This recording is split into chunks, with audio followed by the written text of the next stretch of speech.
किसी भी शादीशुदा महिला के जब एक बार कदम बहक जाता है तो फिर उसे सही रास्ते पे ला पाना काफ़ी मुश्किल हो जाता है। और ये बातें उन महिलाओं को भी सोचनी चाहिए जो बिना सोचे समझे इस तरह का कदम उठा लेती है, क्योंकि उनकी मात्र एक छोटी सी गलती की वजह से न जाने कितने लोगों की ज़िंदगियाँ तबाह हो जाती हैं। दरअसल आज की कहानी में एक महिला अपने ख्वाहिशों को पूरा करने के लिए एक ऐसे सफ़र पे निकल पड़ती है कि जिसकी वजह से उसके बच्चों की भी ज़िंदगी दांव पे लग जाती है। वाकई में दोस्तों, आज की जो कहानी है ये आपको भी सोचने और समझने पे मजबूर कर देने वाली है। नमस्कार, आदाब, मैं हसमुद्दीन और आप देख रहे हैं सफ़र क्राइम तक।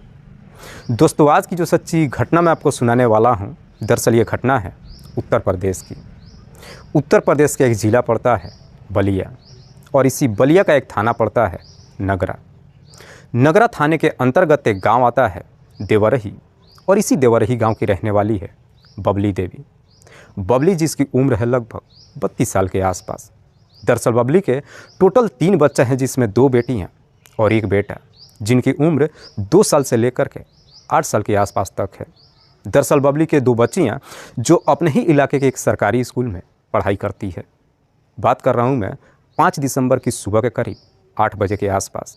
दरअसल बबली की दोनों बच्चियां आकांक्षा और खुशबू हर रोज़ की तरह अपने घर से स्कूल के लिए निकलती तो है, लेकिन दोपहर के वक्त जब अपने घर पे नहीं आती है तो बबली एकदम से परेशान हो जाती है और फिर गांव में जाकर के उन बच्चों से पूछताछ करती है जो खुशबू के स्कूल में पढ़ाई करते हैं। इस पूछताछ में बबली को मालूम चलता है कि दरअसल उसकी दोनों बच्चियाँ तो आज स्कूल पहुँची ही नहीं हैं, जिसे लेकर के बबली काफ़ी चिंतित हो जाती है। और जब अपने घर पे आती है तो इस बात की जानकारी अपने पिता गुलाब चंद और भाइयों को देती है और साथ ही साथ दोनों से कहती है कि जाकर के मेरी बच्चियों को ढूंढ लाइए। उसके बाद से गुलाब चंद अपने बेटे को लेकर दोनों बच्चियों की हर जगहों पे तलाश करता है, पर बावजूद इसके उन दोनों का कहीं कुछ पता नहीं चलता है और 2 घंटे का समय भी गुजर जाता है। तभी गाँव का एक व्यक्ति सुझाव देते हुए कहता है कि हो सकता है कि बबली की दोनों बच्चियों को अपहरण कर लिया गया हो। लेकिन ये भी बात सत्य थी कि बबली की इतनी हैसियत नहीं थी कि वो किसी को फिरौती दे सके। तभी गुलाबचंद के दिमाग में ये बात क्रिएट हो जाता है कि कहीं बबली की दोनों बच्चियां अपने पापा के पास तो नहीं चली गई है। दरअसल बबली के पति का नाम है जितेंद्र पांडे, जो सिकंदरपुर थाना के अंतर्गत उचावर गांव का रहने वाला है। दरअसल बबली और जितेंद्र का रिश्ता पिछले कुछ महीनों से ठीक नहीं चल रहा था, इसीलिए बबली अपनी तीनों बच्चों को लेकर अपने माता पिता के साथ मायके में रह रही थी। हालांकि गुलाबचंद को जब अपने दामाद को लेकर के शक होता है तो गुलाबचंद भी अपने दामाद के नंबर पे फ़ोन नहीं करता है और ना ही उसे पूछताछ करता है, बल्कि उसी दिन ही शाम के वक्त इसी नगरा थाने में जाता है और दोनों बच्चियों का अपहरण का मुकदमा दर्ज करा देता है और साथ ही साथ इसका आरोप अपने दामाद के साथ साथ समधी पे लगा देता है। जितेंद्र के पिता का नाम है ब्रिज नारायण पांडे। पुलिस जब अपहरण का मुकदमा दर्ज कर लेती है, उसके बाद से पुलिस भी अब जितेंद्र से पूछताछ करने के लिए जब उसके घर पे जाती है तो जितेंद्र के साथ साथ उसके पिता को भी गिरफ्तार करके थाने में लेकर आ जाती है। और जब जितेंद्र से उसकी दोनों बच्चियों के बारे में पूछताछ करती है तब जाकर के जितेंद्र को मालूम चलता है कि दरअसल उसकी दोनों बच्चियाँ जो कहीं गायब हो चुकी है। जितेंद्र रोते हुए पुलिस वालों से कहता है कि साहब, मुझे अपनी दोनों बच्चियों के बारे में कुछ भी नहीं मालूम है। पुलिस कहती है कि ये आरोप तुम्हारे ससुर और पत्नी ने तुम्हारे ऊपर लगाया है। इस पे जितेंद्र पुलिस वालों से कहता है कि साहब, मेरी पत्नी सब कुछ झूठ बोल रही है। दरअसल मेरी बच्चियाँ कहीं गई नहीं है, बल्कि खुद मेरी पत्नी ने ही उन दोनों को कहीं गायब कर दिया होगा। जितेंद्र जब अपनी ही पत्नी के ऊपर आरोप लगाता है तो पुलिस जितेंद्र से इसकी वजह पूछती है। इस पे जितेंद्र पुलिस वालों से कहता है कि साहब, शायद आप लोगों को नहीं मालूम है कि मेरी पत्नी एक नंबर की बदचलन औरत है। दरअसल मेरी पत्नी का एक नहीं बल्कि कई लोगों के साथ में अवैध संबंध चल रहा है। जितेंद्र जब अपनी पत्नी को लेकर के इस तरह का आरोप पुलिस के सामने रखता है तो पुलिस को भी कहीं ना कहीं जितेंद्र की बातों में दम नज़र आती है। उसके बाद से पुलिस जितेंद्र और उसके पिता को छोड़ तो देती है, लेकिन साथ ही साथ बबली के बारे में पता लगाने लगती है। और आखिरकार पुलिस जब अपनी थोड़ी सी कोशिश करती है तो पुलिस को ये मालूम चल जाता है कि दरअसल बबली का एक लड़के के साथ में प्रेम प्रसंग चल रहा है, जिसका नाम है कुलदीप। कुलदीप जिसकी उम्र है लगभग 28 साल, जो औरैया जिला के हीरनगर गांव का रहने वाला है, जो दिल्ली शहर में रहकर एक प्राइवेट कंपनी में नौकरी करता है। पुलिस को जब कुलदीप के बारे में इतनी सारी जानकारियां मिल जाती है, उसके बाद से पुलिस कुलदीप को ढूंढना शुरू करती है। तब मालूम चलता है कि दरअसल कुलदीप ना तो अपने घर पे मौजूद है और ना ही वो दिल्ली में है। इसीलिए पुलिस अब कुलदीप को ढूंढने के लिए अपने खबरियों को भी काम पर लगा देती है। और जैसे ही एक सप्ताह का समय गुजरता है, आखिरकार 13 दिसंबर को एक खबरी थाने में जाता है और पुलिस वालों से कहता है कि साहब कुलदीप जो बलथरा रोड रेलवे स्टेशन पे दोनों बच्चियों के साथ मौजूद है। खबरी जब इस तरह की सूचना देता है, पुलिस फ़ौरन अपनी टीम के साथ 13 दिसंबर को बलथरा रोड रेलवे स्टेशन पर जाती है और प्लेटफॉर्म नंबर 2 से कुलदीप के साथ साथ बबली के दोनों बच्चियों को गिरफ्तार कर लेती है। पुलिस जब कुलदीप को गिरफ्तार करके थाने में लेकर आती है और जब कुलदीप से पूछताछ करती है तो आखिरकार कुलदीप भी मजबूर होकर के अपनी सारी सच्चाई पुलिस को बता देता है, जिसमें वो बबली का भी नाम लेता है। कुलदीप जब बबली का नाम ले लेता है, उसके बाद से पुलिस अब बबली को भी गिरफ्तार कर लेती है। और पुलिस जब बबली से इसकी पूरी वजह पूछताछ करती है तो बबली भी अपनी पूरी कहानी पुलिस को बता देती है। दरअसल बबली के पिता का नाम है गुलाब चंद, जिसके टोटल 6 बच्चे हैं, जिसमें 3 बेटियां और 3 बेटा। बबली जो दूसरे नंबर की है। हालांकि बबली भले ही गरीब परिवार से है, लेकिन उसके सपने काफ़ी बड़े हैं। बबली जब जवानी के दहलीज पे कदम रखती है, उसके बाद से गुलाब चंद भी अपनी बेटी की शादी करने के लिए एक लड़के का तलाश करना शुरू कर देता है। और आखिरकार गुलाब चंद की यह तलाश सिकंदरपुर थाने के अंतर्गत उचावर गांव में जाकर ख़त्म हो जाती है, क्योंकि उचावर गांव का ही रहने वाला उसे जितेंद्र मिल जाता है।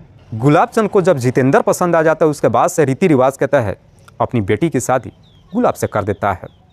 बबली जब शादी करके अपने ससुराल में जाती है तो अपने ससुराल वालों को भी बेहतर तरीके से देखभाल करती है, जिसकी वजह से बबली भी अब अपने पति के साथ बेहतर तरीके से जीवन गुजारने लगती है। धीरे धीरे जब समय गुजरता है और जब 4 साल का समय गुजरता है, इन 4 सालों में बबली 2 बच्चियों की माँ भी बन जाती है। लेकिन बबली के जब 2 बच्चे इस दुनिया में आ जाते हैं, उसके बाद से घर का खर्च बढ़ जाता है और जितेंद्र उसे पूरा नहीं कर पाता है। इसीलिए जितेंद्र एक नौकरी की तलाश में दिल्ली शहर में चला जाता है और फिर दिल्ली शहर में उसे एक प्राइवेट कंपनी में नौकरी मिल जाती है। उसके बाद से जितेंद्र दिल्ली में रह कर के नौकरी करने लगता है और जो भी पैसा कमाता है अपने घर पे भेज देता है, जिसकी वजह से जितेंद्र की भी हालात फिर से बेहतर हो जाती है। लेकिन जितेंद्र जब दिल्ली में रह करके नौकरी करने लगता है तो साल 1.5 साल पे कुछ महीनों की छुट्टी लेकर कभी कभार अपने घर पे आता है। जितेंद्र जब दिल्ली में रहने लगता है, उसके बाद से अब बबली के भी अपनी चाहत पूरी नहीं हो पाती है। हालांकि बबली अपने पति से कहती है कि तुम हर 2-4 महीने पर छुट्टी लेकर घर पे आ जाया करो, पर जितेंद्र भी अपनी पत्नी को समझाते हुए कहता है कि आने जाने में टिकट को लेकर के काफ़ी सारे पैसे खर्च होते हैं, इसीलिए मैं 2-4 महीने में नहीं आ सकता हूँ। जितेंद्र जब इनकार कर देता है, उसके बाद से बबली भी अब अपनी चाहत को पूरा करने के लिए पड़ोस के ही रहने वाले एक लड़के के साथ में प्रेम प्रसंग शुरू कर लेती है और आखिरकार उस लड़के के साथ उसका अवैध संबंध भी बन जाता है। हालांकि बबली इस रिश्ता को छुपाने की काफ़ी कोशिश करती है, लेकिन जब कुछ महीनों का समय गुजरता है, आखिरकार इस बात की जानकारी बबली के ससुराल वालों को मालूम चल जाता है, जिसकी वजह से बबली के ससुराल वाले अब उसके ऊपर पाबंदी लगा देते हैं, जिस वजह से बबली चाह करके भी अपने आशिक से मुलाकात नहीं कर पाती है। जब बबली की चाह करके भी अपनी चाहत पूरी नहीं हो पाती है तो एक दिन अपने ससुराल वालों से झूठ बोलती है कि मेरे पापा की तबीयत खराब है, और फिर बबली अपने दोनों बच्चियों को लेकर मायके में चली आती है। हालांकि बबली जब अपने गांव में आती है तो बगल के ही रहने वाला एक लड़के से मुलाकात होता है जो दिल्ली शहर में ही रह करके नौकरी करता है। दरअसल वो लड़का जो जितेंद्र को बेहतर तरीके से जानता था, इसीलिए बबली अपनी दोनों बच्चियों को लेकर के उसी लड़के के साथ दिल्ली शहर अपने पति के पास चली जाती है। लेकिन जितेंद्र भी जब दिल्ली शहर में अपनी पत्नी और दोनों बच्चियों को देखता है तो देख करके एकदम से हैरान हो जाता है, लेकिन चाह करके भी बबली को वापस घर नहीं भेजता है, क्योंकि उसके बाद से अब जितेंद्र अपनी पत्नी को अपने साथ ही रख लेता है और फिर अपना नौकरी करने लगता है। लेकिन बबली जब अपने दोनों बच्चों को लेकर अपने पति के साथ रहने लगती है, उसके बाद से दिल्ली शहर में भी जितेंद्र के काफ़ी सारे खर्च बढ़ जाते हैं। इसलिए जितेंद्र एक दिन अपनी पत्नी को समझाते हुए कहता है कि तुम दोनों बच्चों को लेकर के घर पे चली जाओ, क्योंकि यहाँ पे खर्चा काफ़ी हो रहा है। इस पे बबली भी अपने पति को समझाते हुए कहती है कि तुम्हें चिंता करने की कोई ज़रूरत नहीं है, अगर आप मुझे इजाज़त दो तो मैं भी कोई नौकरी कर लेती हूँ। नौकरी करने के लिए जब कहती है, जितेंद्र भी अपनी पत्नी को इजाज़त दे देता है। उसके बाद से बबली को भी एक प्राइवेट कंपनी में नौकरी मिल जाती है, जहाँ पे बबली बड़े मज़े से नौकरी करने लगती है और फिर पति पत्नी मिल करके ठीक ठाक पैसे कमाने लगते हैं।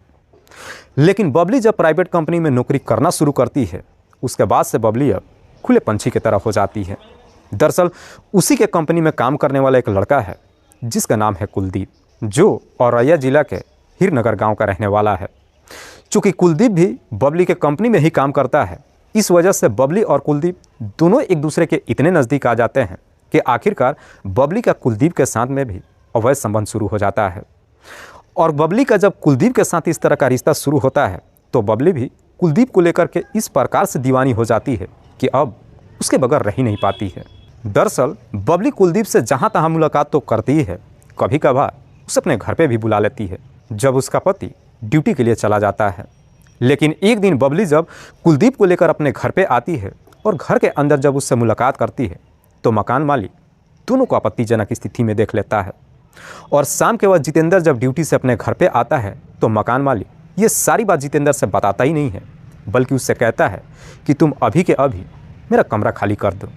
जिसकी वजह से आखिरकार जितेंद्र भी मजबूर हो जाता है और वो कमरा खाली करने के बाद दूसरे इलाके में चला जाता है और फिर दूसरे इलाके में किराए का कमरा लेकर अपनी पत्नी के साथ रहने लगता है।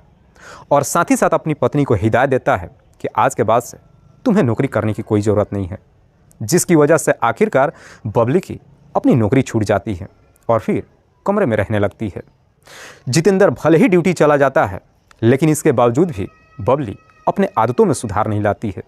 दरअसल जितेंद्र जब अपनी ड्यूटी चला जाता है उसके बाद से बबली अब बगल के ही एक लड़के को फांस लेती है और फिर उस लड़के के साथ भी गुलछर्रे उड़ाने लगती है। लेकिन जब कुछ महीनों का समय गुजरता है, आखिरकार एक दिन इस बात की जानकारी फिर से जितेंद्र को मालूम चल जाता है। और जितेंद्र जब अपनी पत्नी के ऊपर दबाव डालता है तो बबली भी थाने में चली जाती है और अपने पति को लेकर शिकायत कर देती है। जिसकी वजह से पुलिस जब जितेंद्र के घर पे आती है तो उल्टा जितेंद्र को ही तरह तरह की धमकियां देने लगती है। जिसकी वजह से जितेंद्र भी अब पुलिस की धमकियों से डर जाता है और चाह करके भी अपनी पत्नी को नहीं रोक पाता है। लेकिन पुलिस जब जितेंद्र को डरा धमका करके चली जाती है, उसके बाद से बबली के अंदर भी काफ़ी हिम्मत आ जाती है और फिर पहले के जैसे ही कुलदीप के साथ जहाँ तहाँ घूमती नहीं है, बल्कि अब अपने पति के सामने ही कुलदीप को अपने घर पे बुलाती है और खुल्लम खुल्ला उससे मुलाकात करने लगती है। जितेंद्र को जब ये सब कुछ देख करके जब बर्दाश्त नहीं होता है तो आखिरकार जितेंद्र अपनी पत्नी और बच्चों को दिल्ली शहर में छोड़ करके गाँव में आ जाता है और कुछ ही दिनों के बाद बनारस में चला जाता है और बनारस में रह करके नौकरी करने लगता है। हालांकि इस बात की जानकारी जब बबली के पिता गुलाब चंद को मालूम चलता है कि उसके दामाद ने बबली को दिल्ली में ही छोड़ करके आ गया है, उसके बाद से गुलाब चंद दिल्ली में जाता है और फिर अपनी बेटी को लेकर अपने घर चला आता है।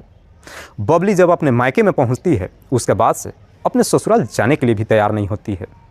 दरअसल बबली जो फैसला कर चुकी होती है कि वो अपने पति के साथ नहीं रहेगी, लेकिन जब अपने मायके में आ जाती है चाह करके भी कुलदीप से मुलाकात नहीं कर पाती है। बीच बीच में कभी कभार उसे फ़ोन पे बातचीत कर लेती है। दरअसल बबली को जब पूरा यकीन हो जाता है कि अब उसके मायके वाले किसी कीमत पे कुलदीप के पास नहीं जाने देंगे, आखिरकार अब बबली भी कुलदीप के साथ अपना जीवन व्यतीत करने के लिए एक प्लान बनाती है और इसी प्लान के तहत 4 दिसंबर को कुलदीप को दिल्ली से अपने गांव में बुला देती है और फिर एक जगह पे उसे छुपा देती है। और अगले दिन 5 दिसंबर को हर रोज़ की तरह बबली अपने दोनों बच्चों को स्कूल जाने के लिए तैयार करती है और फिर दोनों को घर से निकाल देती है। खुशबू और आकांक्षा जब सुबह के करीब 8 बजे अपने स्कूल के लिए घर से निकलती है, उसके थोड़ी देर के बाद बबली भी अपने घर से निकल जाती है और फिर उन दोनों का हाथ पकड़ करके ले जा करके कुलदीप से मिलवाती है और साथ ही साथ कहती है कि तुम दोनों कुलदीप अंकल के साथ दिल्ली चली जाओ, मैं कुछ दिन में वहाँ पर वापस आ जाऊँगी। उसके बाद से कुलदीप भी बबली की दोनों बच्चियों को लेकर के दिल्ली शहर में चला जाता है और जब इधर बबली के दोनों बच्चे घर पे नहीं आते हैं, उसके बाद से अब बबली अपना नाटक शुरू कर देती है और साथ ही साथ इसका आरोप अपने पति के ऊपर लगा देती है। दरअसल बबली ये सारा खेल इसलिए रचती है क्योंकि बबली को पूरा यकीन था कि पुलिस उसके पति को गिरफ्तार कर लेगी और फिर कैसे भी करके मौका निकाल कर वो कुलदीप के पास चली जाएगी और फिर कुलदीप के साथ ही अपना जीवन व्यतीत करेगी।